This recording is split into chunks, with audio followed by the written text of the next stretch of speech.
My parents, Martha and Richard, always had a knack for making me feel like an utter disappointment. For years, they'd mocked my art history degree, labeling it a frivolous waste of time and money. They'd parade my older brother, David, the successful lawyer, around like a trophy, while I was just the artistic one, the black sheep, the one who clearly hadn't figured it out.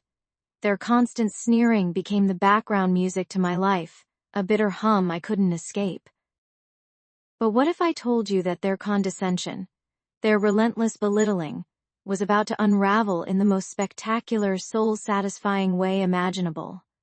What if the very degree they ridiculed became the key to unlocking a secret that would flip our entire family dynamic on its head? I remember the day it all started to shift.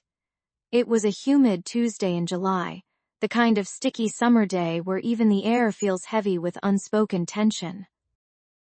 I was at my part-time job, cataloging dusty antique books at the local historical society, a job my parents often referred to as playing librarian. My phone buzzed with a text from David. Grandpa Silas passed away peacefully this morning. A wave of sadness washed over me, quickly followed by a pang of resentment. Grandpa Silas was the only one who ever truly championed my artistic pursuits, the only one who saw value in my passion for history and culture. He was my refuge, my quiet ally against the storm of my parents' disapproval. The funeral was a somber affair, filled with polite platitudes and forced smiles. My parents, of course, were already discussing the inheritance, their voices hushed but their intentions clear. They assumed Grandpa Silas, a retired history professor with a modest pension, had little to leave behind. They were wrong, so incredibly, gloriously wrong. A week later, the family gathered at the attorney's office. Mr. Henderson, a man as dry as a desert wind, cleared his throat. He spoke of Grandpa Silas's long life, his love for learning, and then, he dropped the bombshell. Silas's estate, he announced, his gaze sweeping across our stunned faces, is valued at approximately $1 million. The air in the room thickened, suddenly charged with a palpable greed. My mother gasped, clutching my father's arm. David, usually so composed, actually dropped his pen. My heart hammered in my chest. $1 million? From Grandpa Silas? It seemed impossible. Then came the stipulations. Mr. Henderson continued, his voice unwavering. The bulk of the estate, including his extensive collection of rare books and historical artifacts, along with the sum of $500,000, is bequeathed to his granddaughter, Amelia. He paused, letting the words hang in the silence, letting them sink into the stunned disbelief that now gripped my family. My name. He had said my name. My parents' faces, once alight with avarice, contorted into a grotesque mask of shock and fury.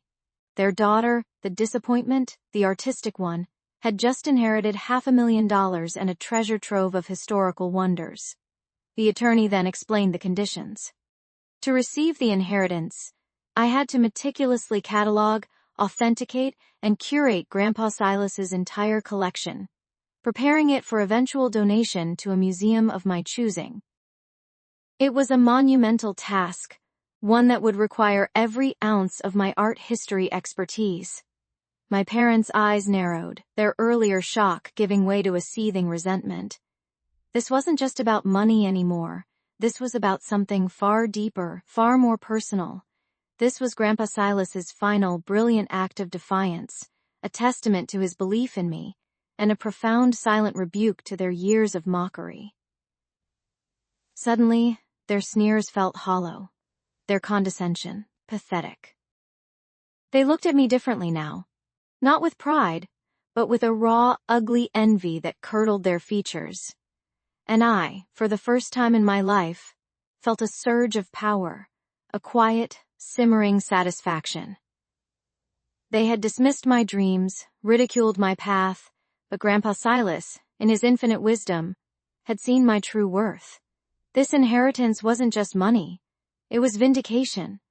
It was his last loving embrace, and it was about to expose the true colors of everyone around me. What they didn't know, what no one knew, was that within Grandpa Silas's seemingly ordinary collection lay a secret so profound, so dangerous, it would shatter our family forever. And I was the only one who could unlock it. My name is Alex. For as long as I can remember, the air in our family home in suburban Maryland always felt thick with unspoken expectations, especially around me.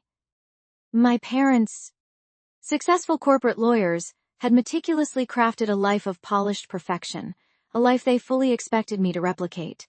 From my earliest days, every academic achievement, every extracurricular activity, every single choice I made was scrutinized, analyzed, and often found wanting. Their approval was a moving target, forever just out of reach. I can still vividly recall the day I told them I wanted to major in creative writing. The silence in the dining room was so profound it felt like a physical weight pressing down on me. My mother, Sarah, slowly put down her fork. Her eyes, usually so sharp and calculating, now held a mixture of pity and disdain. My father, Richard, let out a short, dismissive laugh, a sound that always managed to deflate any burgeoning hope I might harbor. "Creative writing, Alex?" he'd scoffed, a sneer twisting his lips. "What exactly do you plan to do with that? Write greeting cards?" Their mockery wasn't just a one-time occurrence, it became a recurring theme, a constant hum of disapproval beneath every interaction. They saw my passion as a frivolous hobby, a waste of potential, a direct affront to their carefully constructed legacy. They envisioned me following in their footsteps, a high-powered attorney, financially secure, socially admired.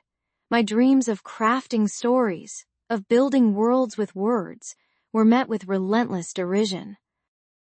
Every family gathering, every holiday dinner, every phone call was another opportunity for them to subtly, or sometimes not so subtly, remind me of my perceived foolishness.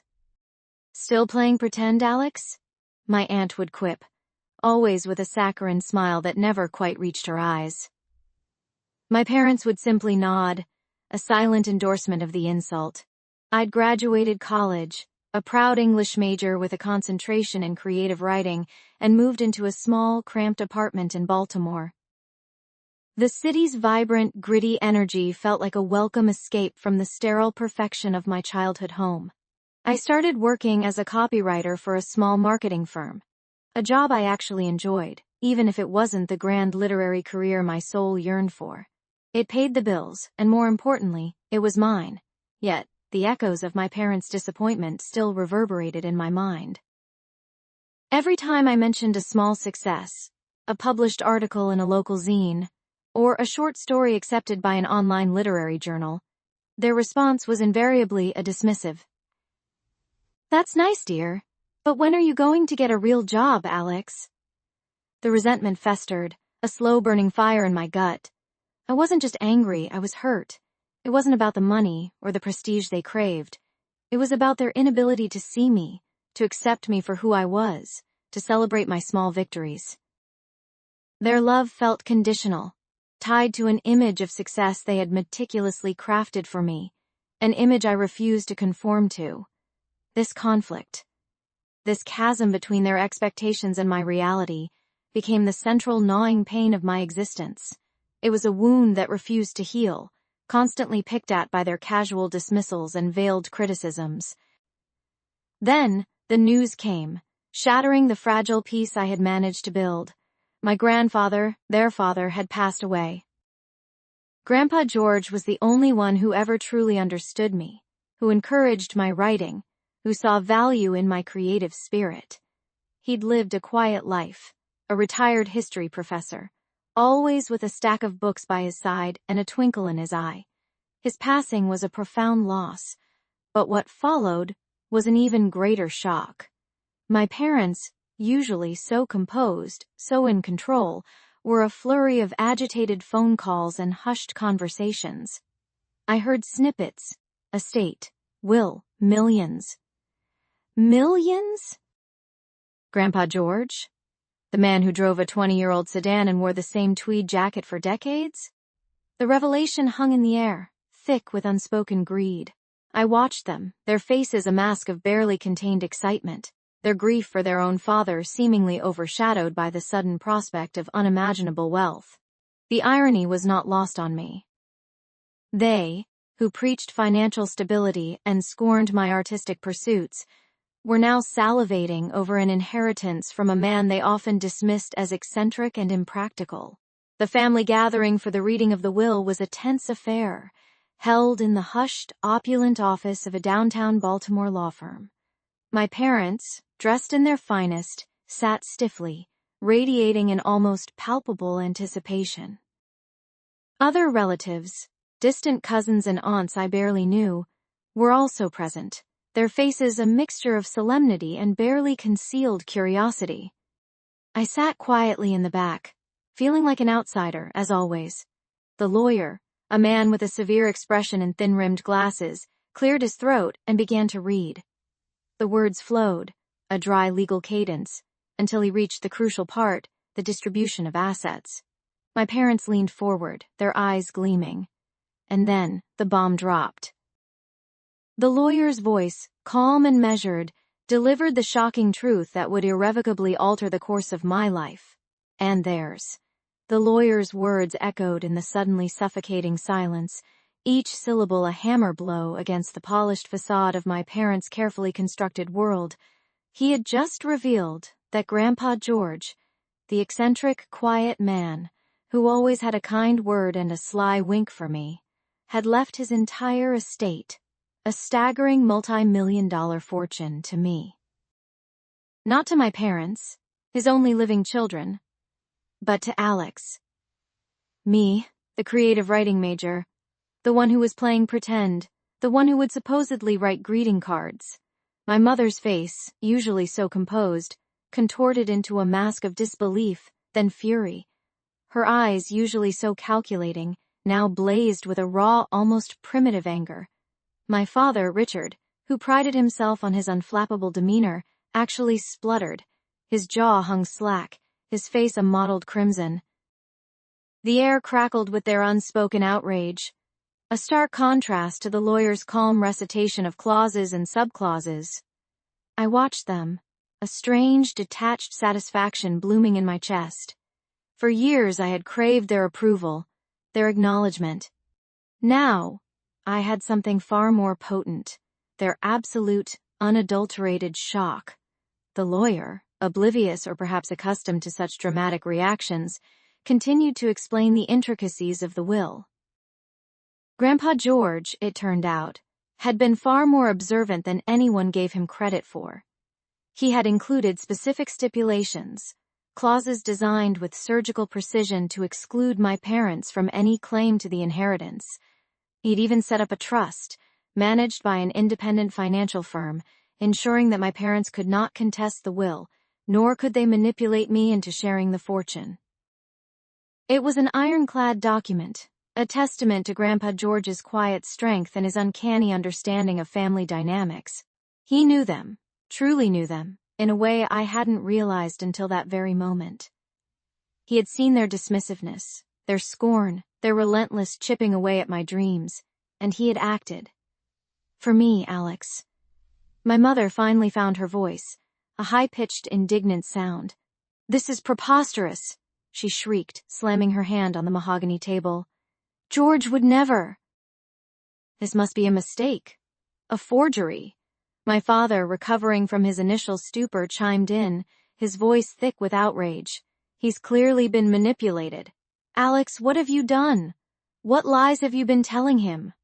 I simply looked at them, a slow, deliberate gaze that held years of unspoken hurt, years of their condescension. "I haven't done anything," I said, my voice steady, betraying none of the turmoil churning inside me. "Grand. Pa George simply wrote his will." The simplicity of my statement seemed to infuriate them even more. They looked at me as if I had personally orchestrated this entire scenario, as if I had somehow bewitched their father. The irony was not lost on me. For years, they had accused me of being naive, of being incapable of navigating the real world. Now they were accusing me of masterminding a multi-million-dollar inheritance scheme. The lawyer, with a polite but firm tone, assured them of the will's validity.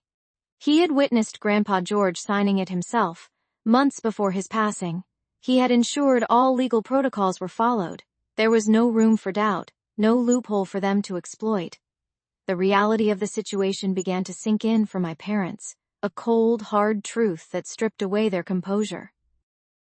The life they had so meticulously built, founded on their perceived superiority and financial acumen, was now, in a single stroke, overshadowed by the very person they had so relentlessly belittled.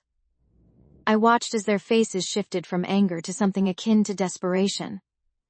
My mother's eyes, once filled with disdain, now held a flicker of something I couldn't quite decipher, perhaps a dawning realization of their monumental miscalculation. My father, the usually formidable Richard, looked suddenly small. His shoulders slumped. The power dynamic in the room had irrevocably shifted, and they knew it. The silence returned, but this time it was heavy with their defeat, not my own. As the lawyer gathered his papers, ready to leave, my mother's voice, now a strained whisper, cut through the quiet. "Alex," she began, her tone a sickeningly sweet imitation of concern, "we should talk about this. As your parents, we need to ensure you make wise decisions with such a large sum. You're young, you're creative, you need guidance." My father nodded vigorously, suddenly eager to offer their help. A bitter laugh escaped my lips, a sound I hadn't known I was capable of. "Guidance?" I repeated, the word tasting like ash in my mouth. "Where was your guidance when I needed it most? When you mocked my dreams, when you dismissed my passion?" "No, thank you. I think I've had enough of your guidance for a lifetime." The words, once trapped inside me, now flowed freely, fueled by years of suppressed resentment. The moment felt surreal, a scene from a movie where the underdog finally gets their moment. This was my moment, this was Alex's moment, and it was only just beginning. The defiant words had barely left my lips, yet the weight in the dining room only intensified, transforming from a physical press into a suffocating silence. My parents, typically so quick with a cutting remark or a dismissive gesture, were utterly still. My mother's perfectly manicured hand paused mid-air, a half-eaten shrimp cocktail suspended precariously on her fork. My father's jaw, usually set in an unyielding line, hung slightly agape. For a fleeting second, I saw something flicker in their eyes, not anger, not even disappointment, but a raw, unadulterated shock. It was the shock of someone who had just witnessed their perfectly constructed world crack down the middle. That crack, however, was momentary. My father was the first to recover, his face contorting into a mask of cold fury I knew all too well. "Alex," he began, his voice dangerously low, "you will regret those words. You will regret them deeply." My mother, regaining her composure, chimed in, her tone dripping with disdain. "This is exactly what happens when you choose a path of foolishness, Alex. You become ungrateful, disrespectful. You throw away every opportunity we've given you." Their words, once so potent, now felt hollow, echoing in a space that no longer held power over me. I had finally found my voice, and with it, an unexpected strength. I stood up from the table, the scrape of my chair against the polished floor a jarring sound in the suddenly tense atmosphere. "I'm not throwing away anything," I stated, my voice steady. "I'm building something. Something you'll never understand because you're too busy judging it." I walked out of that dining room, out of that house, and for the first time in my life, I didn't look back. The air outside, though still the same suburban Maryland air, felt different, lighter, imbued with a newfound freedom. I drove away, leaving behind the suffocating expectations and the relentless derision that had defined my existence for so long. My destination was clear, a small apartment I had rented with the meager savings from my part-time jobs, a place where my creative writing degree and my dreams wouldn't be mocked. Life on my own was not glamorous. It was a constant struggle, a tightrope walk between paying rent, buying groceries, and carving out precious hours for my writing. I took on freelance editing jobs, proofreading dry legal documents and technical manuals, Ironic given my parents' profession. Each red mark on a page was a tiny act of rebellion, a quiet assertion of my skills in a world they had dismissed. There were days, many of them, when doubt crept in, whispering insidious questions about my choices. Was I truly foolish? Had I thrown away a comfortable life for a pipe dream? These were the moments when their voices, the echoes of their mockery, threatened to drown out my own resolve. But then I would sit down, fingers poised over the keyboard, and the words would flow, a torrent of stories, characters and worlds that were uniquely mine. In those moments, I knew I had made the right choice. This was my path, however arduous. Months turned into a year, then two.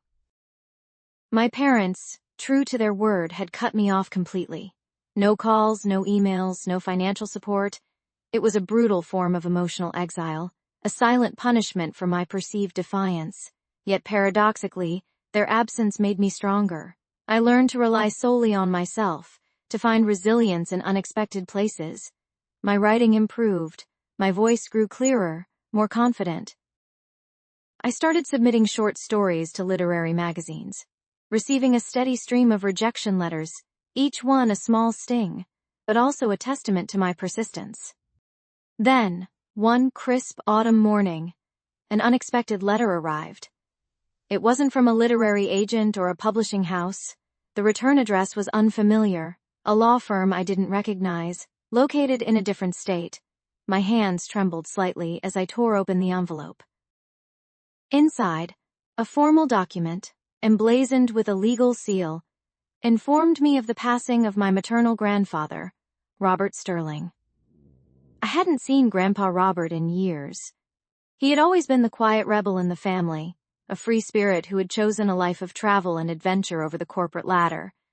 My parents rarely spoke of him, and when they did, it was with a tone of thinly veiled disapproval.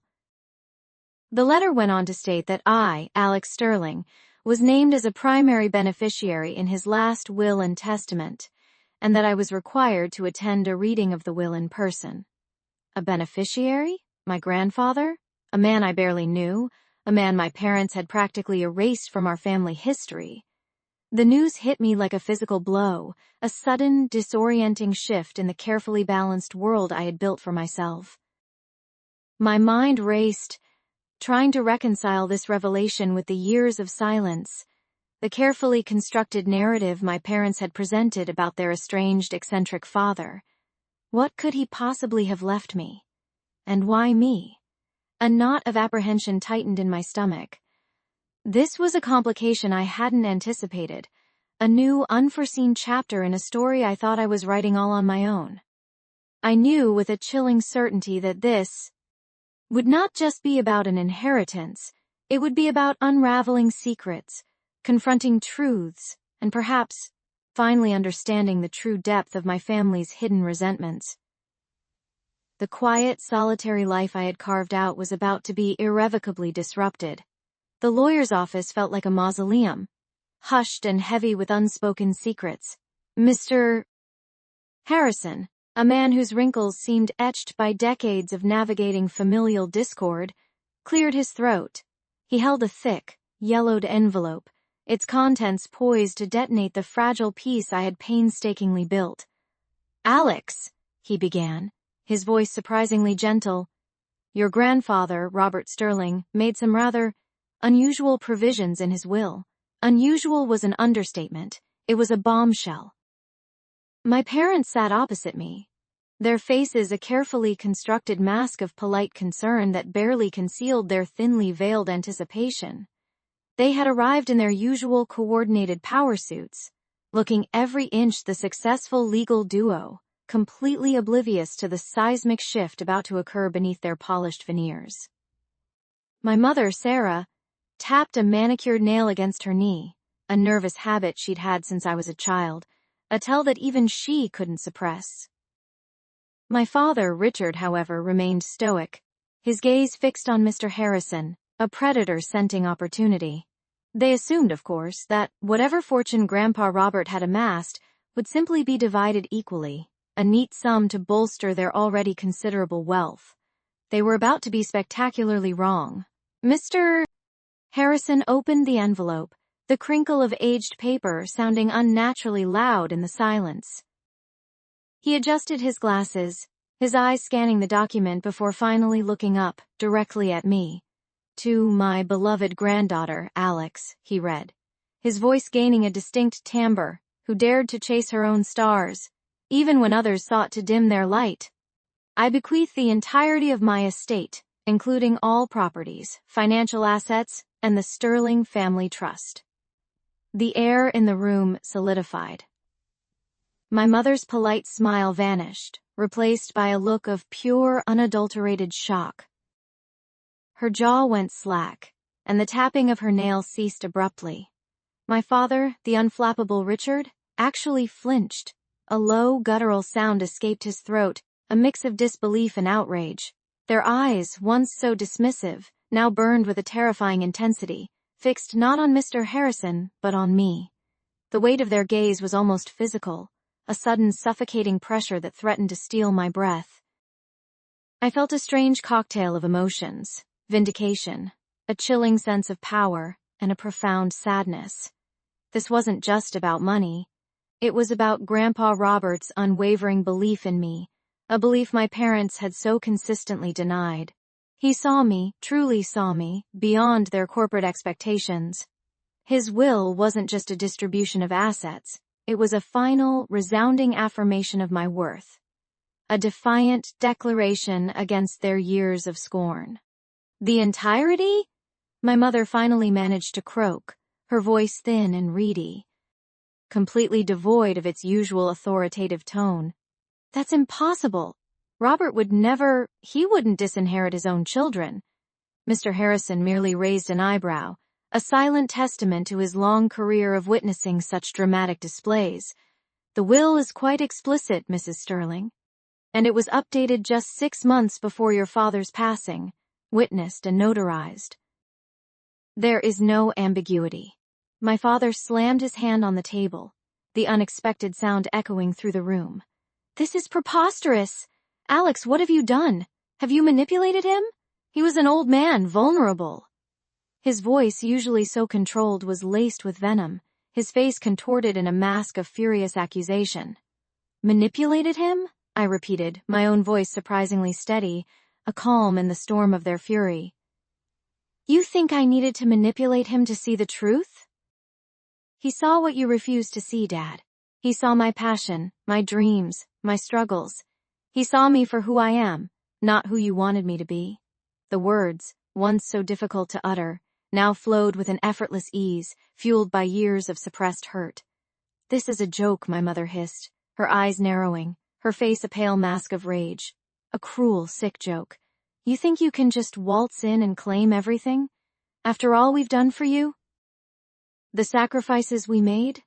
"Sacrifices?" I scoffed, a bitter laugh escaping my lips. "Your sacrifices were always about maintaining your image, about grooming me into a reflection of your own ambitions. You never sacrificed for my happiness, only for your own perceived success." The dam had broken, and years of resentment poured out, each word a carefully aimed dart. My father stood up abruptly, towering over the table, his face a mottled red.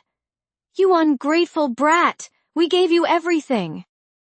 A roof over your head, an education, opportunities you could only dream of.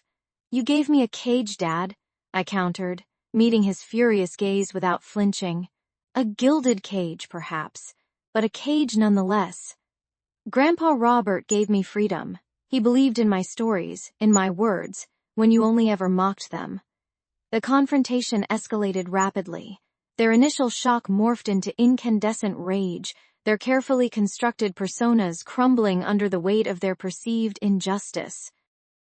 They began to hurl accusations, their voices rising in a cacophony of fury and betrayal. They accused me of being a gold digger, a schemer, an opportunist. Every insult they had ever whispered about my choices, every dismissive comment about my writing, now came roaring back, amplified by their current desperation.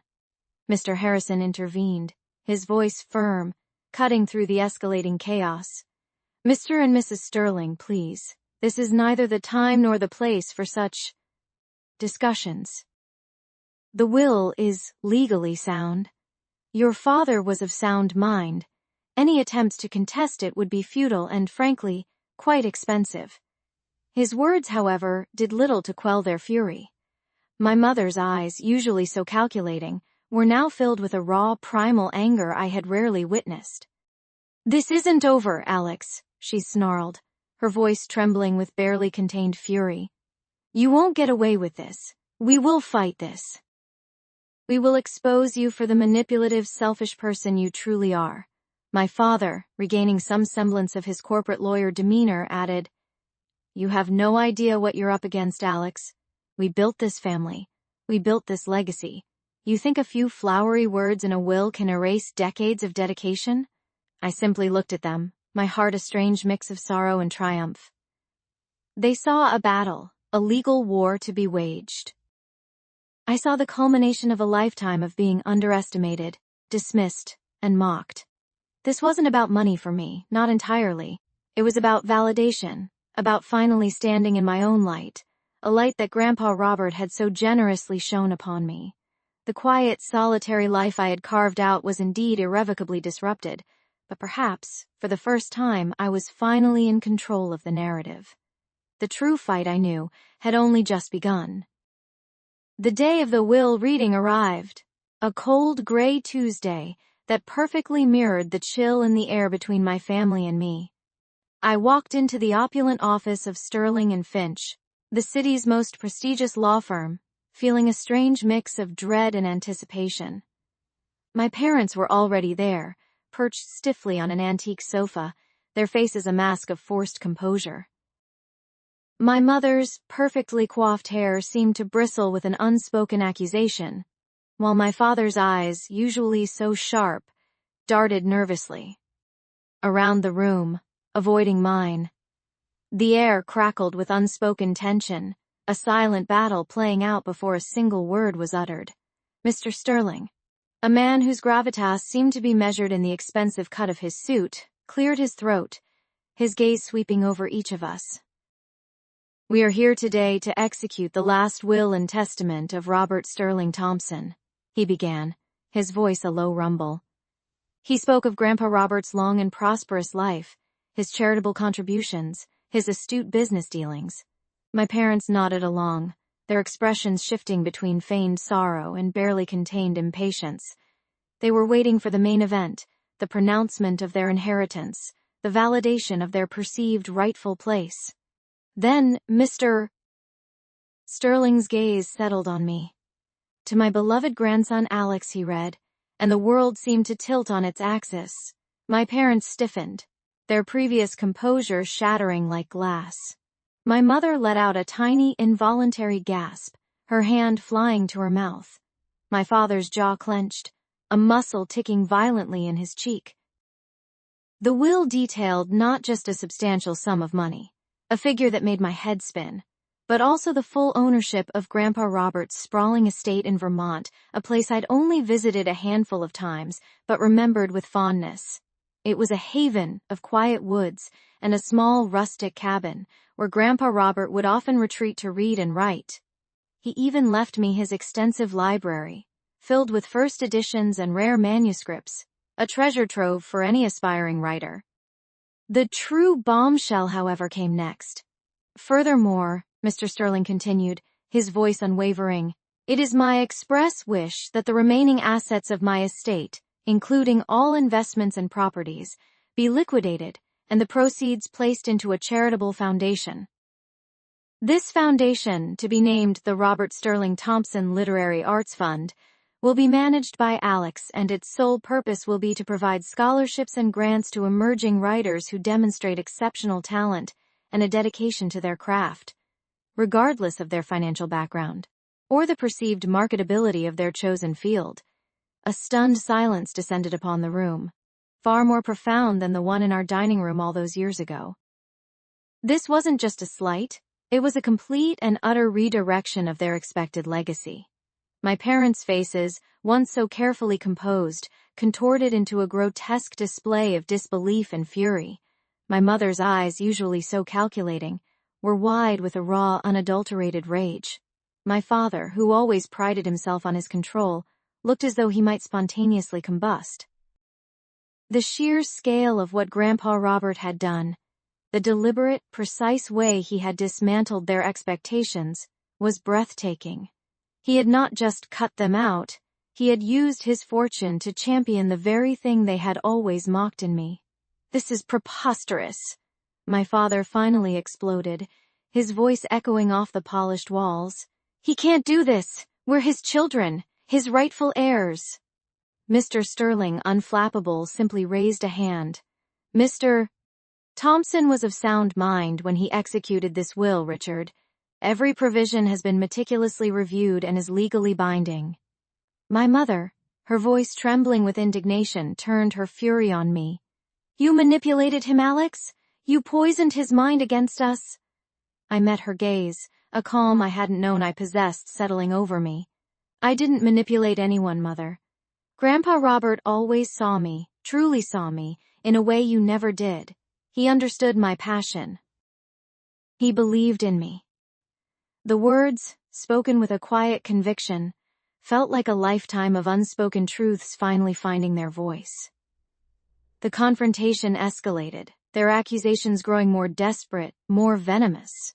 They threatened lawsuits, contested claims, anything to undo what had just happened. But their words held no power over me now. I watched them, these two people who had spent my entire life belittling my dreams, now utterly unraveled by the very dreams they had scorned. The irony was a sharp, sweet taste on my tongue. Grandpa Robert hadn't just left me money. He had given me an undeniable, irrefutable validation, a shield against their lifelong scorn, and a powerful weapon to wield. I stood up, the weight of their anger feeling strangely light. "I think we're done here," I said, my voice steady. I looked at Mr. Sterling. "Thank you for your time." As I turned to leave, my father's voice, raw with desperation, called out, "Alex! You can't just walk away from this. We need to talk." I paused at the door, turning back to face them. The years of mockery, the constant put-downs, the feeling of being an outsider in my own family, all coalesced into a single, defining moment.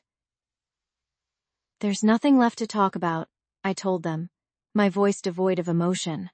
"The narrative has changed, and for the first time, I'm the one writing it. The true fight was over.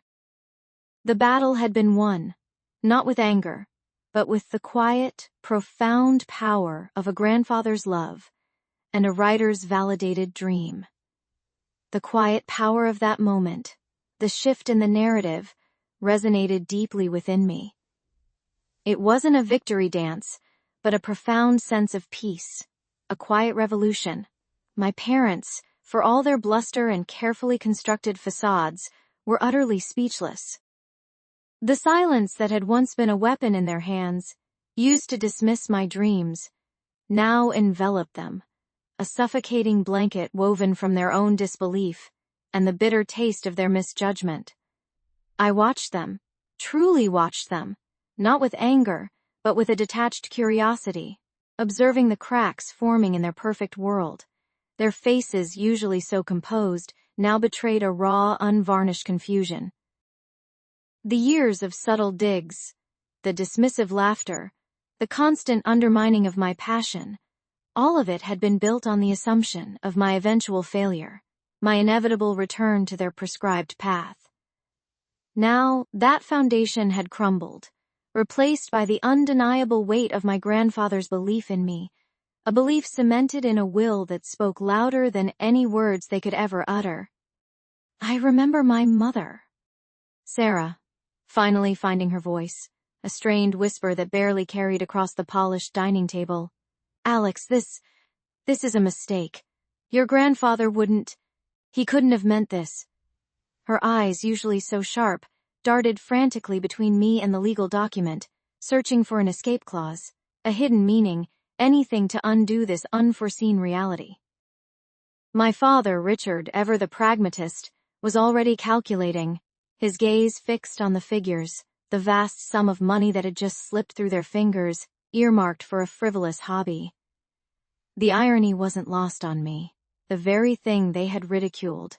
The creative spirit they had sought to extinguish was now the conduit for their greatest financial loss. It wasn't about the money for me, not truly.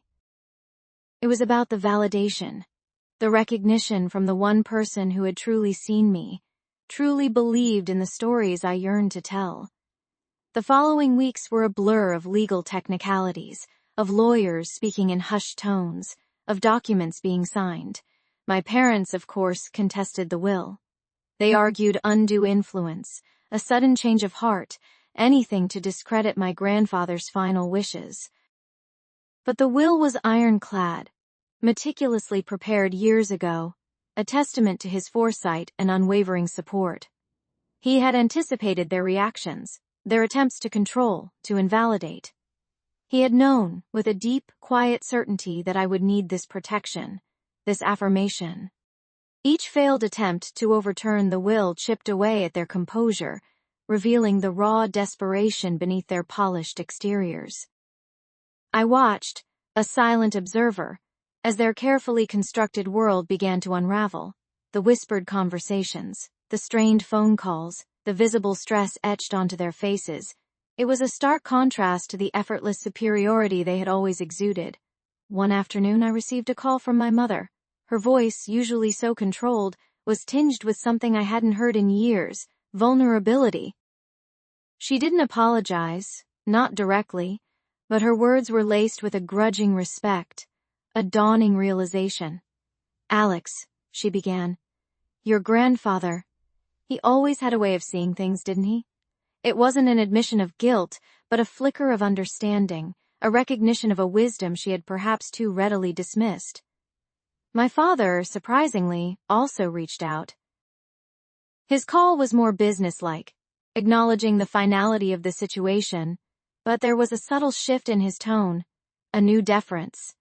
He asked about my writing, not with a sneer, but with a genuine, if somewhat awkward, curiosity. The words greeting cards were conspicuously absent. The truth was, the inheritance wasn't just money. It was freedom. It was the space to create, to write without the crushing weight of financial anxiety, without the constant need to prove myself to those who refused to see my worth. I invested a significant portion, setting up a foundation in my grandfather's name to support aspiring creative writers, particularly those from unconventional backgrounds, those who, like me, might face skepticism or outright derision for their artistic pursuits. I wanted to pay forward the incredible gift he had given me. The rest, I used to buy a small, quiet house with a dedicated writing studio, a place where stories could truly flourish, undisturbed by the echoes of past criticisms. My first novel, a sprawling historical fiction, found a publisher within a year. It wasn't an overnight sensation, but it garnered critical acclaim and a loyal readership. The irony was palpable. The very frivolous hobby my parents had mocked was now providing me with a fulfilling career and a comfortable life, a life built on passion and purpose, not just profit. They never explicitly said they were proud, but I saw it in their eyes, in the way they subtly shifted in conversations with their friends when my name came up, no longer needing to make excuses for my chosen path. The resentment I had carried for so long began to recede, replaced by a quiet contentment. The betrayal had led to an obsession with proving them wrong, but the justice I found wasn't in their humiliation, but in my own triumph, in the realization of my grandfather's unwavering faith. The closure was bittersweet. I had proven myself, not to them but to myself, and to the memory of the man who had truly believed. Our relationship, my parents' and mine, was forever altered. It was no longer defined by their expectations or my desperate attempts for their approval. It was a new narrative, one I had finally written for myself on my own terms. The sting of their past mockery still lingered sometimes, a faint echo, but it no longer held power over me. I was Alex, the writer, the storyteller, living a life rich with meaning, a life that was, in its own quiet way, the most profound, reverend end of all. My grandfather had given me not just a fortune, but a voice, and with that voice, I was finally free. The courtroom hushed as the judge's gavel finally fell. It echoed not just in the room, but deep within my chest, a final punctuation mark on years of quiet suffering. My parents sat across the aisle, their faces a mask of disbelief, a stark contrast to the smug certainty they'd worn for so long. They had lost. Every legal maneuver, every twisted lie, every desperate plea had crumbled under the weight of the truth. Grandpa's will, the one they'd dismissed as a senile old man's ramblings, stood firm. His final wishes, once ridiculed, now dictated their future. The executor, a stoic woman named Mrs. Albright, approached me after the verdict. Her voice was gentle, a stark contrast to the legal jargon that had dominated our lives for months. She handed me a thick envelope. Inside, a single key rested on a faded photograph of Grandpa and me, fishing by the old creek. It was the key to his cabin, the place I'd always loved, the place they'd always scorned. And with it, the undeniable proof of his love, his trust, and his ultimate vindication of my path. Walking out of that courthouse felt like shedding a skin. The air, once thick with tension, now tasted sweet, almost free. My parents, however, were not so fortunate. Their carefully constructed world of entitlement had imploded. The judge had not only upheld Grandpa's will, ensuring I received the cabin and a significant portion of his assets, but had also ruled against them for their fraudulent attempts to contest it. The financial penalties were severe, a direct consequence of their avarice and deceit. The mansion, their symbol of status and superiority, would have to be sold. Their comfortable, dismissive lives were about to undergo a very uncomfortable, very public upheaval. I watched from a distance as the for sale sign went up in their meticulously manicured front yard. There was no joy in the sight, only a profound sense of quiet justice. It wasn't about gloating, it was about the scales finally balancing. They had mocked my art history degree, called it a waste, a childish fantasy. They'd belittled my passion, never once seeing the value in anything that wasn't tangible wealth or social climbing. Grandpa, in his quiet wisdom, had seen differently. He understood that true value wasn't always measured in dollars, but in dreams, in purpose, in the legacy you leave behind. Months later, I stood on the porch of Grandpa's cabin, the key now a permanent fixture on my keychain. The scent of pine and damp earth filled the air, a comforting embrace. I was restoring it, slowly, deliberately, turning it into a studio, a gallery, a sanctuary for the very art they had derided. It was here, amidst the quiet beauty and the echoes of Grandpa's love, that I truly understood the depth of his final gift. It wasn't just money or property, it was freedom. Freedom from their judgment. Freedom to pursue my passion. Freedom to be unapologetically myself. My parents eventually moved to a much smaller house, a stark reminder of their fall from grace. I heard snippets through mutual acquaintances. Their social circle had shrunk, their reputation tarnished. They never reached out to me, and I never reached out to them. The silence was not a wound, but a quiet, necessary healing. I had found my voice, my purpose, and my peace, not through their approval, but through my own resilience and Grandpa's unwavering belief. The bittersweet closure was real. I had achieved justice, but it came at the cost of a family I had once longed to connect with. Yet, looking out at the sun setting over the trees, painting the sky in hues of orange and purple, I knew I had made the right choice. My journey had been long, filled with resentment and betrayal, but it had led me here, to a place where I could finally live, truly live, on my own terms. And that, I realized, was worth more than any inheritance.